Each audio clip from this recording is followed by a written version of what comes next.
नमस्कार मित्रांनो, मी प्रकाश लांडगे. आपण पाहत आहात वैचारिक आखाडा. मराठी रंगभूमी ही महाराष्ट्राच्या सांस्कृतिक आणि सामाजिक जडणघडणीचा अविभाज्य भाग आहे.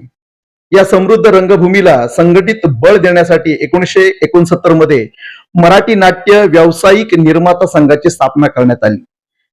5.5 दशकांपासून हा संघ नाट्य निर्मितीचे प्रश्न, नाट्य व्यवसायासमोरील आव्हाने आणि रंगभूमीशी संबंधित विविध प्रश्न शासनासमोर पोहोचवण्याचं काम करत आहे.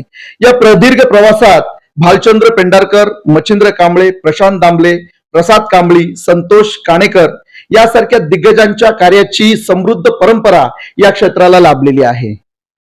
आणि आता या महान परंपरेची नवी धुरा प्रयोगशील नाट्य निर्माते राहुल भंडारे यांच्या खांद्यावर आलेली आहे.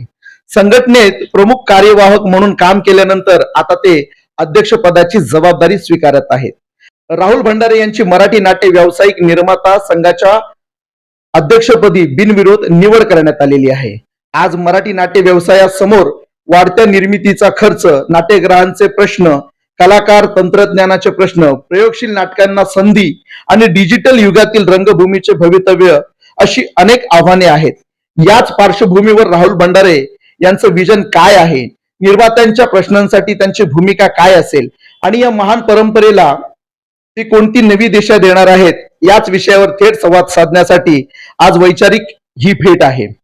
राहुलजी, सर्वप्रथम आपलं स्वागत वैचारिक आखाडा चॅनलवर आणि खूप खूप अभिनंदन. आपण मराठी निर्माता संघाचे अध्यक्ष झालेले आहात. माझा सर्वात पहिला प्रश्न आहे की माटुंगा लेबर कॅम्प, धारावी सारख्या झोपडपट्टीतून जो प्रवास आपण सुरू केला तो श्री छत्रपती शिवाजी महाराज मंदिरापर्यंत, हा जो खडतर प्रवास आहे, याविषयी तुम्ही आमच्या दर्शकांना काय सांगाल? नाही, हा प्रवास खूपच संघर्षमय आहे. सर्वप्रथम मी वैचारिक आखाडा जे चॅनल आहे, न्यूज चॅनल, त्या सर्व पदाधिकाऱ्यांचा आणि तुमचं स्पेशली माझा मित्र आहेस तू प्रकाश, तुझं मी शतशः आभार मानतो. कारण काल आमची इलेक्शन झाली आणि आज पहिली एक्सक्लुझिव्हली मुलाखत मी देतोय की या निर्माता संघाचा अध्यक्ष म्हणून माझी पहिली मुलाखत आहे. आणि हा प्रवास जो आहे माटुंगा लेबर कॅम्प पासून ते नाट्य व्यवसायापर्यंतचा प्रवास हा खूप संघर्षमय आणि खूप पेशन्स आणि खूप पॅशनचा प्रवास आहे. आणि हा प्रवास करत असताना एकच मनात खुणगाठ बांधली होती की आपल्याला याच्या अंतिम बिंदूपर्यंत पोहोचायचंय. मग ते यश आहे अपयश आहे मला माहित नाही, पण त्या टोकापर्यंत आपल्याला पोहोचायचंय. ते कधी पोहोचू काय पोहोचू काही माहित नव्हतं. नियोजन होतं, प्रयत्न होतं आणि मेहनत होती. त्याच्यामुळे मी इथपर्यंत आता पोहोचू शकलो. आणि आज इतक्या मोठ्या प्रेस्टिजियस संघटनेचा मुख्य प्रमुख म्हणून, अध्यक्ष म्हणून माझी निवड गेली, तीही बिनविरोध, ही महत्वाची आहे. ती खूपच आनंददायी गोष्ट. आणि या सगळ्या गोष्टींमध्ये माझ्या सगळ्या सहकारी निर्मात्यांचा मला प्रचंड सपोर्ट आणि सहकार्य आहे. त्याच्यामुळे मी होऊ शकलो. राहुलजी, संपूर्ण नाट्यसृष्टीला माहित आहे की तुम्ही एक दलित समाजामधून येता, बौद्ध समाजामधून येता. ही जात किंवा तुम्ही बौद्ध असल्याचं कधी तुम्हाला याचा त्रास झाला आहे का? मुळात कसं आहे, एकदा तुम्ही कामाला सुरुवात केली तर कास्ट गळून पडतं आणि क्लासच्या गोष्टी सुरू होतात. आणि जिथे क्लासच्या गोष्टी सुरू होतात तर मग तुम्ही कुठल्या जातीच्या आहात, कुठल्या पंथाच्या आहात, कुठल्या धर्माचा, हा विषय मागे राहतो. तुम्ही पक्की आहात ना इथून, तर विषय त्याचा येत नाही. आपण इन्फिनिटी कॉम्प्लेक्स ह्या गोष्टीचा असतो अनेक लोकांना, आणि त्याच्यामुळे काही लोकांची प्रगती खुंटते, काही लोकांच्या प्रगतीला एक अडथळा निर्माण होतो. पण तुमची वैचारिक बेस जर क्लिअर असेल, तुमची सामाजिक भूमिका क्लिअर असेल, तर ह्या गोष्टी खूप मागे गळून पडतात. डेफिनेटली या गोष्टीची अडचण झाली, डेफिनेटली या गोष्टींचा प्रॉब्लेम माझ्या आयुष्यात आला, परंतु त्या गोष्टीकडे फार लक्ष नाही दिलं. मी दुर्लक्ष करून माझ्या कामावर फोकस केलं. आणि आपण जे करतोय ते 100% करेक्ट आहे, ते 100% आपल्याला प्रयत्न करून सक्सेस करायचंय ही भूमिका डोक्यात असल्यामुळे त्या गोष्टी फार माझ्यावर इम्पॅक्ट नाही करू शकले. अनेक ठिकाणी होतं, नॉट ओन्ली दॅट. या इंडस्ट्रीमध्ये अनेक लोकांना या गोष्टींचा प्रॉब्लेम होतो, नाही असं नाही. परंतु मी त्या गोष्टीकडे फार लक्ष दिलं नाही, कारण मला त्या गोष्टी खूप दुय्यम वाटल्या. राहुलजी, तुमचं पहिलं नाटक होतं जागो मोहन प्यारे. अफलातून नाटक होतं. नाटकाला आलेले काही वरिष्ठ निर्माते किंवा दिग्दर्शक असतील, नाटक संपल्यानंतर ते म्हणत होते, हे काय नाटक आहे, स्टेजच्या फळ्या काढून यांना मारलं पाहिजे. आज त्या लोकांना तुम्ही काय, म्हणजे त्यांच्याकडे कोणत्या दृष्टिकोनातून बघता? बेसिकली ते आपले कॉम्पिटिटर आहेत ना, तर ते आपल्याला डिमोरलाइज करतीलच ना, आपल्याला थोडंसं निगेटिव्ह करणारच. परंतु त्या गोष्टीकडे मी खूप पॉझिटिव्हली बघितलं, की मला थोडस झाला प्रॉब्लेम, त्रास झाला, कारण आम्ही तिघं मित्र, प्रियदर्शन जाधव, सिद्धार्थ जाधव आणि मी, आम्ही नाटक संपल्यानं त्या नाटकाच्या शुभारंभाच्या प्रयोगाला माननीय राजसाहेब ठाकरे आले होते. आणि तो शो संपल्या एका ज्येष्ठ निर्मात्याने, त्यांना माहित नव्हतं आम्ही या नाटकाशी घटक आहोत, या निगडीत आहोत, तो असंच फाटकळपणे कुणाला तरी तिसऱ्याच व्यक्तीला सांगत, हे नाटक आहे का, त्याचं नाटक असतं का, स्टेजच्या फळ्या काढून मारलं पाहिजे. अक्षरशः ते शब्द माझ्या पाठीला लागले, म्हणजे खरंच मला कोणीतरी फळ्या काढून मारला असं वाटलं होतं. परंतु परिवर्तन इतकं मोठं झालं की 500वा प्रयोग जेव्हा माझा आला त्या नाटकाचा, तेव्हा त्याच निर्मात्याने मला ती तारीख दिली होती, आणि त्या तारखेला महाराष्ट्राचे माननीय सन्माननीय मुख्यमंत्री त्यावेळेचे अशोकराव चव्हाण साहेब आले होते, महेश वामन मांजरेकर सर आले होते, अशोक सराफ सर आले होते, प्रसादजी कांबळे आमचे माझे मोठे बंधूच आहेत, ते निर्माते म्हणून प्रमुख उपस्थिती म्हणून त्यांची होती. आणि तो शो झाला हाऊसफुल. तो हाऊसफुल शो झाल्यापर्यंत मी पेशन्स ठेवले होते, कारण 4 वर्ष मी शांतपणे ते वाक्य डोक्यात ठेवलं होतं. आपण कधीतरी या निर्मात्याला ती गोष्ट बोलायची. आणि शो संपल्यानंतर तो निर्माता माझ्यासोबत आला, माझं अभिनंदन करायला आला. तेव्हा मी बोललो, काका तुम्ही 3 वर्षापूर्वी हे वाक्य बोललो होतं, कुठलं वाक्य, हे काय नाटक आहे का, स्टेजच्या फळ्या काढून मारलं पाहिजे. आज त्याच नाटकाला तुम्ही तारीख दिली आणि त्याचा आज 500वा प्रयोग झाला. तर ही जी गोष्ट, पॉझिटिव्ह गोष्ट जी आहे ना, ही फार महत्वाची. तू कोण काय बोलतोय याच्याकडे दुर्लक्ष करून आपण आपल्या कामावर जर फोकस केल्यानंतर या गोष्टी दुय्यम असतात आपल्यासाठी, त्याचा काही इम्पॅक्ट तुमच्यावर पडत नाही. तिनके से ताज तक का सफर तुम्ही तय केलेला आहे. 1969 पासून या ऐतिहासिक संस्थेची जबाबदारी आता तुमच्याकडे आलेली आहे. बऱ्याच लोकांच्या अपेक्षा आहेत, तुम्ही या जबाबदारीकडे कसं पाहता? कसं आहे की अनेक अडचणी, कोविड नंतर निर्मात्यांचे खूप मोठे प्रश्न वाढलेले आहेत आणि समस्याही वाढलेल्या आहेत. तर ह्या गोष्टी सोडवण्याचा प्रयत्न माझा असणार आहे. आणि काही निर्माते थकलेत आता, कारण त्यांना नाट्य निर्मिती करता येत नाही. तर त्यांना सुद्धा कशी संजीवनी देऊन पुन्हा या नाट्य क्षेत्राकडे कसं आणता येईल याचा माझा पहिला मानस आहे. आणि सध्या जी नाटकं निर्मिती करणारे जे निर्माते आहेत त्यांच्या आता काय अडचणी आहेत या प्रश्नांकडे जास्त प्राकर्षाने माझं लक्ष असणार आहे. म्हणजे आमच्या सगळ्या टीमचं असणार आहे. आणि त्यांच्या ते प्रश्न कसे सोडवता येईल, त्यांच्या अडचणी त्यांच्या कशा आपल्याला सॉल्व्ह करता येईल याचा विचार आम्ही जास्त करणार आहोत. कारण मी स्वतः निर्माता असल्यामुळे महाराष्ट्रात नाही, ऑल ओव्हर इंडियामध्ये नाही तर ऑल ओव्हर वर्ल्डमध्ये माझ्या नाटकांचे प्रयोग झालेले आहेत. आणि ते प्रयोग करत असताना आम्हाला तिथे तिथे काय अडचणींना सामोरं जावं लागलेलं आहे, त्या अडचणी कशा सॉर्ट आउट मी केलेल्या आहेत. तर त्याचा अनुभव, त्या सगळ्या गोष्टीचं एक्सपिरियन्स मला तो माझ्या कामात आणून त्या अडचणी इतर निर्मात्यांना भेडसावणार नाही याची मी काळजी घेणार आहे आणि त्यासाठी प्रयत्न करणार आहे. राहुलजी, भालचंद्र पेंढारकर, मच्छिंद्र कांबळे, प्रशांत दामले यासारख्या दिग्गज नाट्य परंपरेचा वारसा तुम्हाला आणि या संस्थेला आहे, तर त्यांची किती मोठी जबाबदारी आहे असं तुम्हाला वाटतंय? नाही, खूप महत्वाची जबाबदारी, कारण आमच्या नाट्य निर्मिती व्यवसायामध्ये सगळ्यात महत्वाचा घटक असतो तो निर्माता. आणि त्या निर्मात्याची शिखर संघटना म्हणजे नाट्य निर्माता संघ आमचा. आणि या संघटनेची मोठी जबाबदारी आणि बेसिकली याचा मोठी परंपरा आहे, मोठा वारसा आहे. 1969 साली या संघटनेची स्थापना झाली. शिवाजी मंदिरला एक कुठला तरी प्रयोग होता दिवंगत शाहीर साबळेंचा, आणि कुठल्या तरी राजकीय कार्यक्रमामुळे त्यांची तिथे तारीख काढण्यात आली आणि ठरलेला शो रद्द करायला सांगितला. आणि तिथून ही ठिणगी पेटली. तिथं शाहीर साबळे, मग सन्माननीय बाळासाहेब ठाकरे या सगळ्यांनी त्याचा विचार केला आणि आपली एक संघटना असली पाहिजे. उद्या असं येऊन कोणी आपल्या व्यवसायावर गदा आणेल आणि शो रद्द करतील तर हे चालणार नाही. तिथून ती संघटनेची भावना निर्माण झाली. आणि तिथून 1969 साली 24 मार्च का 25 मार्चला या संघटनेचं मुहूर्त रोवण्यात आले. आणि पहिले या संघटनेचे म्हणजे भालचंद्र पेंढारकर साहेब असतील, दिवंगत विद्याधर गोखले साहेब असतील, ते प्रशांत दामले, ते मच्छिंद्र कांबळे, सुधीर भट, किंवा आमचा प्रसाद कांबळे, संतोष काणेकर, हे सगळ्या मोठ्या नाट्य निर्मात्यांना अध्यक्षपद त्यांनी भूषवलं आणि त्यांनी बरीच कामं केली. त्यामुळे त्या परंपरेला, त्या वारसेला साजेसं काम मला करायचंय. आणि आमच्या नुसतं नाटक निर्मात्यांची नाही, तर त्यासोबत आमच्या सर्व रंगकर्मीचे काय अडचणी आहेत, त्यांचे प्रॉब्लेम्स काय आहेत. मग तो नाट्य व्यवस्थापक असेल, नाट्य बुकिंग क्लार्क असेल, लेखक असेल, दिग्दर्शक असेल, लेखक असेल, तुमचा कलावंत असेल किंवा बॅकस्टेजवाला असेल. अशा अनेक लोकांच्या अनेक अडचणी आहेत. तर त्या अडचणी जास्तीत जास्त कसं आपण सोडवू शकतो किंवा त्यांना समाधान कसं देऊ शकतो, याचा प्रयत्न ही संघटना करणार आहे प्राकर्षाने. आपण यापूर्वी या संघटनेचे कार्यवाहक म्हणून पाहत होता. आता तुम्ही अध्यक्ष झाला आहात, तर या कार्यवाहक पदाचा तुम्हाला काय फायदा होणार आहे का? नक्कीच होणार, कारण तो 8 वर्षाचा अनुभव मला नक्कीच पुढच्या कार्यासाठी उपयुक्त ठरणार आहे. कारण काय आहे, की कोविडच्या काळामध्ये आम्ही बरेच काम केलं. कारण सगळ्यांचीच वाताहत झाली होती. कोविडचा एक प्रश्न आहे माझ्याकडे हा. तुमच्यासाठी. त्याच्यामुळे या अनुभवाचा मला नक्कीच उपयोग होणार आहे माझ्या पुढच्या कारकिर्दीसाठी. आणि पुढच्या 5 वर्षामध्ये जे जे काय कामं आम्ही नियोजित केलेली आहे, त्याचं आम्ही एक प्लॅनिंग केलेलं आहे आणि ते कसं कार्यास लागेल, तडीस लागेल, याचा आम्ही विचार केलेला आहे. त्यावर राहुलजी, आजच्या घडीला नाट्य निर्मात्यांसमोर अशी कोणती 3 आव्हाने आहेत? आमच्या नाट्य निर्मितीच्या क्षेत्रामध्ये निर्मात्यांना महत्वाच्या अडचणी म्हणजे आमचं गोडाऊनचा मोठा इश्यू आहे. आम्हाला आमचा हक्काचं गोडाऊन नाहीये. आम्हाला आमच्या ज्या गाड्या आहेत, नाटकाचा टेम्पो जो आहे, नाटकाच्या बसेस जे आहेत, त्यांना पार्किंग नाहीये नीट, किंवा आम्हाला टोल नाक्यावर टोल घेतला जातोय. अशा अनेक अडचणी आम्हाला भेडसावत आहेत. त्या प्रश्नांना आम्हाला तडीस न्यायचंय आणि त्या अडचणी आम्हाला सॉल्व्ह करायच्या. तर येणाऱ्या काळामध्ये त्याचं आम्ही प्लॅनिंग केलेलं आहे. आमचं हक्काचं स्वतःचं गोडाऊन कसं असेल, आमच्या स्वतःची पार्किंगसाठी जागा कशी असेल, याचा आम्ही विचार करतोय. आणि शासनाकडे आम्ही एक विनंती करणार की बाबा, नाटकाचे जे वाहनं आहेत आणि नाटकाचे निर्मात्यांची जी काय गाड्या आहेत, टेम्पो असेल, बस असेल किंवा त्यांची वैयक्तिक गाडी असतील, तर त्यांना आम्ही टोल माफ कसं करता येईल, याचा आम्ही एक विचार करतोय.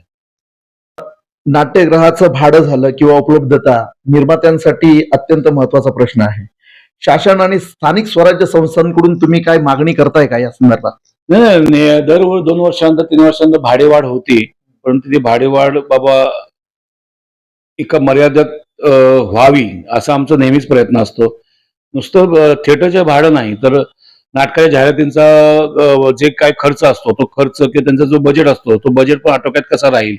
आणि मध्यंतरी आमचं एका वृत्तपत्राबरोबर चर्चा सुरू होती, त्यांनी अचानकच भाडेवाढ वाढवली, जाहिरातीचे दर वाढवले. बाबा, तर जाहिरातीचे दर सुद्धा मर्यादित असावेत. एका विशिष्ट दरामध्ये त्यांनी ती आमच्याकडनं आकारला जावा जाहिरातीचा, कारण आमचा खर्च खूप आहे. कारण महागाईमुळे सगळ्याच गोष्टी वाढलेल्या आहेत आपल्या. म्हणजे टेम्पोची भाडी वाढलेली आहेत, प्रवास वाढलेला आहे, जेवण, राहणं, खाणं वाढलेलं आहे, नाट्यवरची भाडी वाढलेली आहेत. या सगळ्या गोष्टी आटोक्यात राहाव्या, यासाठी आम्ही प्रयत्न करत असतो नेहमी. आणि शासनाबरोबर आमच्या काही गोष्टी आहेत की शासन आता या संदर्भात आम्हाला अनुदान सुद्धा देतं, की बाबा नाटकाला संजीवनी मिळावी. नाटक हे केवळ कलेचं माध्यम नसून ते मराठी भाषेचं संवर्धन आणि संरक्षण करतं, जिवंत ठेवतं, संस्कृती जिवंत ठेवतं. त्याच्यामुळे त्यांनी आपल्याला अनुदान सुद्धा जाहीर केलेलं आहे आणि अनुदानामध्ये आम्ही कशी ती यावर्षी वाढ होईल याचाही आम्ही विचार करतोय. नाटकाची निर्मिती करणं हे दिवसेंदिवस खूप खर्चिक आहे. कलाकारांचं मानधन, तांत्रिक अडचणी, नाट्यगृहाचं भाडं, यासाठी निर्माता हा काय आर्थिक तणावामध्ये आहे का, असं वाटतंय का तुम्हाला? 90% निर्माते आर्थिक तणावात असतात. कारण काय आहे, कारण नाटक हे असा व्यवसाय, नाट्य व्यवसाय असा आहे की तो अनसर्टन आहे, अनिश्चित व्यवसाय आहे. इथे काहीच सांगू शकत नाही की कधी काय होईल, कधी काय नाही होईल. आणि 90% निर्माते हे आर्थिक तणावाखालीच आहे. त्याच्यामुळे तो तणावामुळे तो माणूस, तो निर्माता बॅकफुटला जातो किंवा नाटक बंद करतो. परंतु मला असं म्हणायचं आहे की नाटक धंदा हा युनिटचा धंदा आहे, सगळ्यांचा योगदानाचा धंदा आहे. म्हणजे कलाकारांनी सहकार्य केलं पाहिजे, बॅकचेवाल्यांनी सहकार्य केलं पाहिजे, समजून घेतलं पाहिजे. सगळ्यांचं सामूहिक व्यवसाय आहे, तो डिपेंडिंग व्यवसाय आहे ऍक्च्युली बेसिकली.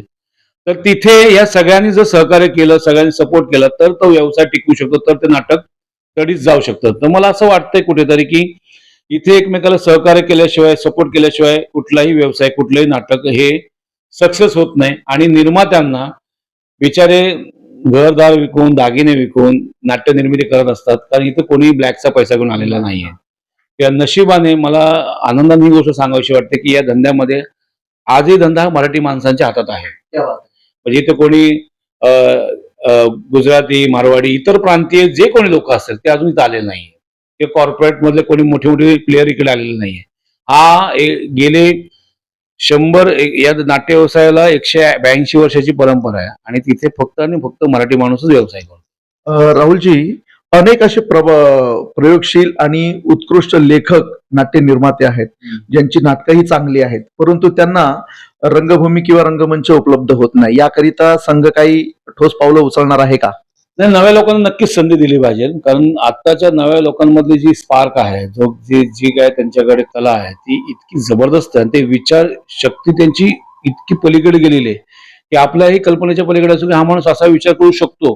मग तो लेखक असेल, दिग्दर्शक असेल, कलाकार असेल, कोणी असेल, तर त्या अशा लोकांना, नव्या लोकांना, हौशी लोकांना आपल्याला संधी द्यायलाच पाहिजे. कारण का, त्यांच्याकडनं काय तर नवं नवं येत असतं, त्यांच्या डोक्यात नवे विचार येत असतात. तर ते विचार, ती गोष्ट, ते नाटक जर ते रंगमंचावर आलं तर डेफिनेटली लोक त्याला स्वीकारतात आणि त्या नाटकाला डोक्यावर घेतात.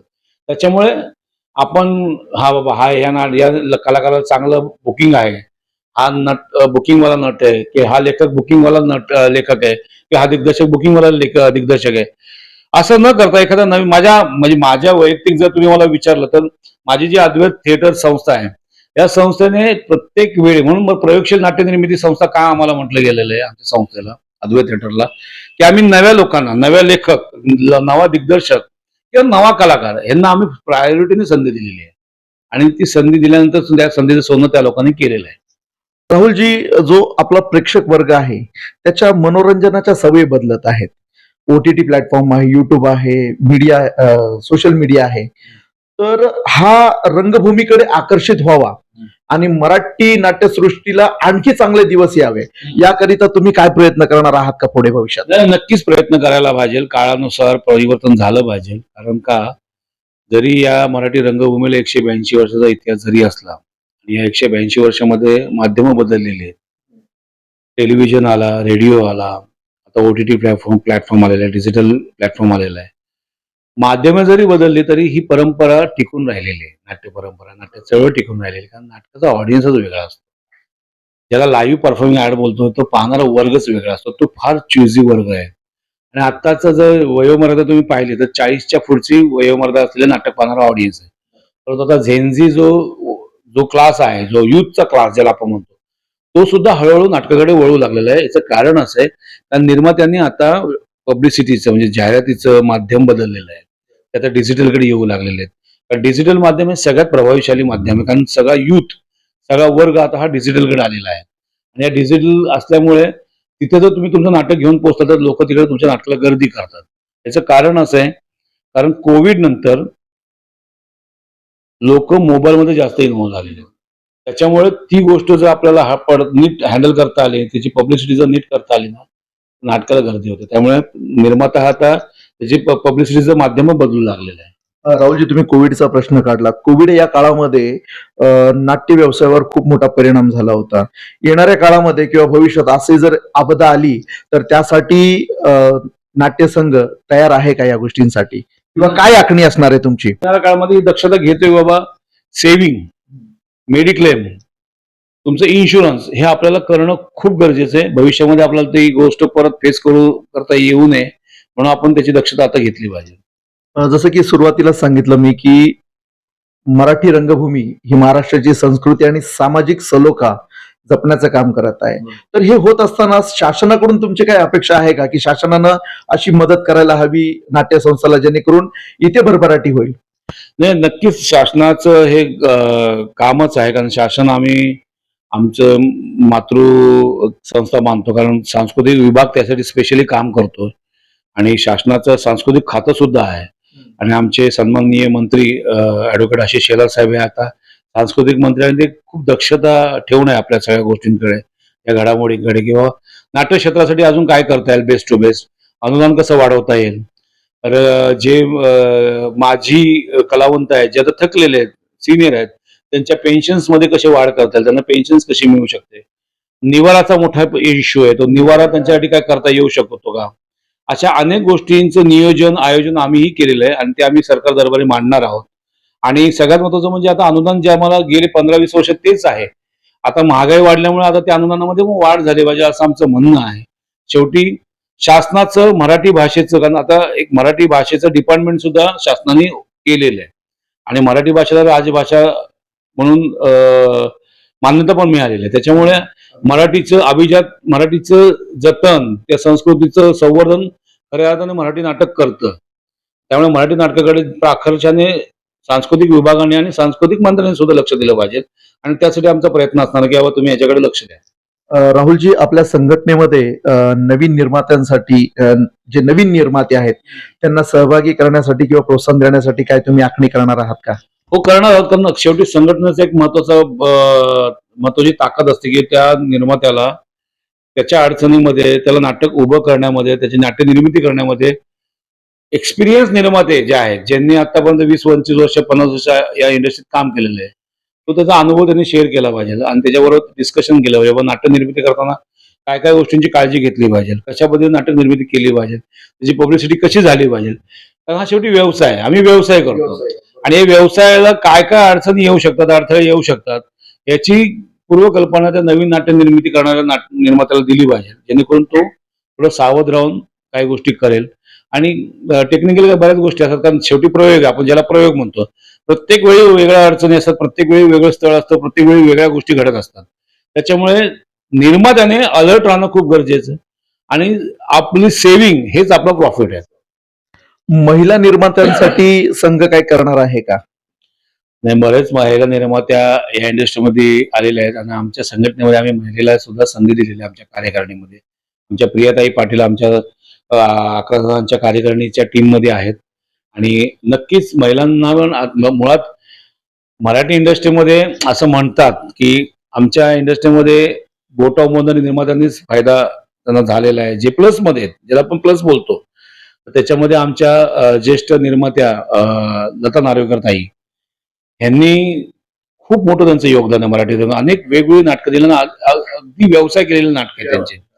त्यांनी पैसा कमवला आणि जमवला, कारण त्या विचार करून व्यवसाय त्यांनी केलेला आहे. बेसावधपणे, बेधुंदपणे व्यवसाय केलेला नाही. त्यामुळे अशा महिला निर्मात्या सुद्धा म्हणजे आदर्श म्हणून आम्ही त्यांच्याकडे बघतो की लता नार्वेकर ताईंनी एक आदर्श ठेवला आमच्याकडे. बाबा तुम्ही जर व्यवसाय नीट केला, डोकं लावून शांत डोक्याने विचार करून केला, लक्ष देऊन केला, तर तुम्ही नक्कीच प्लस मध्ये जाता. महाराष्ट्राचं हे मराठी नाटक महाराष्ट्राबाहेर परदेशात कायमस्वरूपी राहावं किंवा प्रदीर्घ काळ राहावं याकरिता काय आखणी असणार आहे का पुढच्या काळात? आहे, नक्की आहे. कारण काय, BBM नावाची संस्था आहे ऑल ओव्हर वर्ल्ड मध्ये, ज्या म्हणजे बृहन महाराष्ट्र मंडळ नावाची संघटना अमेरिकेमध्ये, लंडनमध्ये, युरोपमध्ये, अरब कंट्रीमध्ये, आशियाई कंट्रीमध्ये सगळीकडे त्या संघटना कार्यरत आहेत. जे भारतातनं तिथे व्यवसायाला गेलेले आहेत किंवा जॉबला गेलेले जे मराठी लोक आहेत, त्या मराठी लोकांना नाटक बघता येत ना, तर वर्षातनं महिन्यातनं आपलं मुंबई महाराष्ट्रातून नाटक तिकडे घेऊन जातात, ऑर्गनायझर घेऊन जातात. तर त्या लोकांबरोबर कशी सलोखा करता येईल, त्यांच्याबरोबर कसं असोसिएशन करता येईल येणाऱ्या काळामध्ये, त्याचा आम्ही विचार करतोय आणि तसं प्लॅनिंग पण आहे. राहुलजी, तुम्ही आता अध्यक्ष झालेला आहात. मराठी नाटक म्हटल्यानंतर मुंबई, पुणा या ठिकाणी जास्त आहे, परंतु ग्रामीण भागामध्ये हे जास्त प्रभावी व्हावं किंवा अधिक लोकांपर्यंत पोहोचावं यासाठी आपले काय प्रयत्न असणार आहेत का? आहेत प्रयत्न. कारण काय आहे की आता जे नाटकांचे प्रयोग होतात ते मेट्रोपॉलिटन सिटीज मध्ये होतात, म्हणजे मुंबई, पुणे, नाशिक, संभाजीनगर, अहिल्यानगर किंवा नागपूर असे जे महत्वाचे जे जिल्हे आहेत त्या जिल्ह्यामध्येच प्रयोग होतात. पण जर आपल्याला ग्रामीण भागात जायचं असेल, इंटिरियर मध्ये जायचं असेल, तर तिकडे नाट्यगृह नाहीयेत. तिकडे नाट्यगृह प्राकर्षाने शासनाने बांधली पाहिजे, कारण लोक नाटक पाहणारा वर्ग खूप मोठा आहे. आपल्या इंडस्ट्रीमध्ये महाराष्ट्रामध्ये जवळजवळ 9 ते 12 कोटीची ही जनसंख्या आहे. या 9 ते 12 कोटीच्या जनसंख्येमध्ये नाटक पाहणारा जवळजवळ करोडोमध्ये आहे पाहणारा वर्ग. पण त्या मानाने तशा नाट्यगृहाची संख्या फार कमी आहे. तर ती नाट्यगृहाची संख्या कशी वाढेल यासाठी आम्ही प्रयत्नशील असणार आहोत किंवा नाट्यगृह ग्रामीण भागामध्ये सुद्धा झाले पाहिजे. जे काही नाटक हे बंदिस्त आहे, नाटक हे बंदिस्त माध्यम आहे, ते ओपन अप तसं फार इम्पॅक्ट करत नाही, कारण नाटक ही बंदिस्त हॉलमध्येच बघणारी गोष्ट आहे. सो आपल्याला नाट्यगृहाची संख्या वाढवण्यासाठी काय करता येईल त्यासाठी आम्ही शासनाबरोबर चर्चा करूच.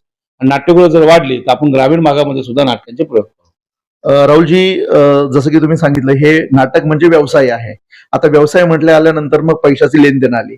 निर्माता आणि कलाकारांमध्ये मानधनावरून कधी कधी वाद होतात किंवा ते वाद विकोपाला जातात. ते वाद मिटवण्यासाठी संघ काय करणार आहे का याबद्दल? नाही, त्याच्यासाठी संघ तसं करू शकत नाही काय, कारण ते वैयक्तिक त्या निर्मात्याचं आणि त्या कलाकाराचंच अग्रीमेंट असतं. तर निर्मात्याने त्या कलाकाराबरोबर रीतसर अग्रीमेंट केली पाहिजे. किती वर्षासाठी केली पाहिजे, किती वर्षात किती तुझं मानधन वाढेल किंवा किती वर्षात किती तुझं मानधन राहील, हे अग्रीमेंट वैयक्तिक त्या निर्मात्याचं आणि त्या कलाकाराचं आहे. त्यामुळे संघ त्यासाठी काय करू शकत नाही. पण संघ जर कोणी असा एखादा कलाकार दादागिरी करत असेल किंवा वेठीस धरत असेल निर्मात्याला, तर त्याचा वचक निर्माता संघ ठेवेल त्या कलाकारावर सुद्धा आणि निर्मात्यावर सुद्धा. राहुलजी, आमच्या शुभेच्छा तर आहेत तुमच्यापर्यंत. तुमच्या कार्यकाळामध्ये अशी कोणती तुम्ही कामं करून ठेवणार आहात जी येणाऱ्या पुढच्या अध्यक्षांना किंवा तुमचं काम पाहून पुढे तुम्हालाच अध्यक्ष करावं असं इतर सर्वांना वाटेल? नाही, मुळात कसं आहे, तुम्ही आता मला बोलताय अध्यक्ष वगैरे, बरं ठीक आहे, अध्यक्ष हे फक्त पद आहे. हा. कामं आपण सगळे एकत्र मिळूनच करायचे. कारण आमच्या संघटनेमध्ये आम्ही इतके क्लिअर आहोत सगळेजण. आमचा प्रमुख कार्यवाह श्रीकांत तटकरे सर असतील, आमचे उपाध्यक्ष ज्ञानेश महाराज सारखे प्रचंड प्रगल्भ विद्वान माणूस आमच्या सोबत आहेत. आमचे खजिनदार संदीप विचारे आहेत. ही सगळी मंडळी आहेत ना, आम्ही सगळ्यांनी ठरवलं की बाबा पद हे आपल्याला नावासाठी आपल्याला काम एकत्रच करायचं. मला मला मला हे म्हणायचं होतं की 1969 पासून जसं की मी नावं घेतली, मच्छिंद्र कांबळी, त्याच्यानंतर प्रशांत दामले सर यांची नावं घेतली जातात. राहुल भंडारे यांच्या कारकिर्दीमध्ये भविष्यात त्यांचंही नाव निघावं याकरिता तुम्ही काय करणार आहात, म्हणजे कशा पद्धतीने? नाव निघेल ना निघेल मला माहित नाही, पण मला काम जे डोक्यात आहे ते मी डेफिनेटली करणार. ते तडीच नाही 5 वर्षामध्ये प्रयत्न आहे माझा. प्रत्येक 6 महिन्याचं माझं एक प्लॅनिंग मी केलेलं आहे की माझ्या संघटनेसाठी माझी संघटना कशी नावारूपाला पुन्हा येईल. ऑलरेडी नावारूपालाच आहे, पण ती ग्लॅमरमध्ये अशी नाहीये. कारण आमच्या चेहऱ्याला ग्लॅमर नाहीये. आम्ही पडद्यामागचे लोक आहोत, पण आम्ही कामाने बोलतो. मला काही लोकांनी म्हणजे बागे बोलतात आमच्या की बाबा याला 2 वाक्य नीट बोलता येत नाही, याला 2 ओळी नीट लिहिता येत नाही. परंतु माझा नेहमी हा प्रयत्न राहिला की आपण न बोलता न लिहिता आपण कामानेच लोकांना उत्तर द्यायचे. तर येणाऱ्या काळामध्ये नक्कीच ते लक्षवेधी काम ठरेल आणि निदान कोणीतरी पुढे अध्यक्ष होईल न होईल मला ह्याच्यात आता मी काय सांगत नाही, पण नक्कीच शाबासकी थाप माझ्या पाठीवर पडेल माझ्या कामातनं, याचा आत्मविश्वास मला आहे. राहुलजी, तुम्ही आज अध्यक्ष पदावर विराजमान झालेला आहात. या अध्यक्ष पदावरून नवोदित निर्माते, कलाकार, तांत्रिक बाब सांभाळणारे किंवा थिएटर्स, संपूर्ण म्हणजे या इंडस्ट्रीला आपण काय संदेश द्याल? अध्यक्ष म्हणून संदेश एवढंच आहे की आमची ही जी रंगकर्मी जी आहे, सगळे म्हणजे कलाकार सगळे असतील, लेखक, दिग्दर्शक, बॅकस्टेजवाले, आमचे रंगमंच कामगार असतील, निर्माते असतील, आमच्या सोबत असले आमचे मायबाप प्रेक्षक असतील, आपण सगळे सलोख्याने एकीने राहूया. काय असं म्हटलं जातं आमच्या इंडस्ट्रीला की तुम्ही सगळे एकत्र आहात, पण ते कौरवासारखं आहे. या दिवशी पांडवासारखे एकत्र ते इंडस्ट्री कुठल्या कुठं जाईल. आणि या इंडस्ट्रीची ताकद मला माहिती आहे की आज सुदैवाने तुम्हाला सांगतो की इतके छान नाटकांना रिस्पॉन्स आहे आणि हा व्यवसाय इतका द्विगुणित झालेला आहे की सिनेमांपेक्षा नाटकाला जास्त गर्दी आहे आणि व्यवसाय जास्त नाटक करतोय. आणि ही इंडस्ट्री आज 100 कोटीची आहे, तर ही इंडस्ट्री भविष्यामध्ये 1000 कोटीची कशी होईल, इंडस्ट्री भविष्यामध्ये 5000 कोटीची कशी होईल. आणि या इंडस्ट्रीचं शेअर मार्केटमध्ये कसं हे काय त्याला बोलतात की ट्रेडिंग होईल, याचा आपण प्रयत्न करूया. त्यामुळे या इंडस्ट्रीची ताकद आणि पोटेन्शियल जबरदस्त आहे. कारण महाराष्ट्रातल्या मराठी माणसाचा मूलभूत गरजा, आपण ज्याला म्हणतो फंडामेंटल राईट्स, अन्न, वस्त्र, निवारा आणि नाटक, ही मराठी माणसाची गरज आहे. ती आपण ओळखलेली आहे.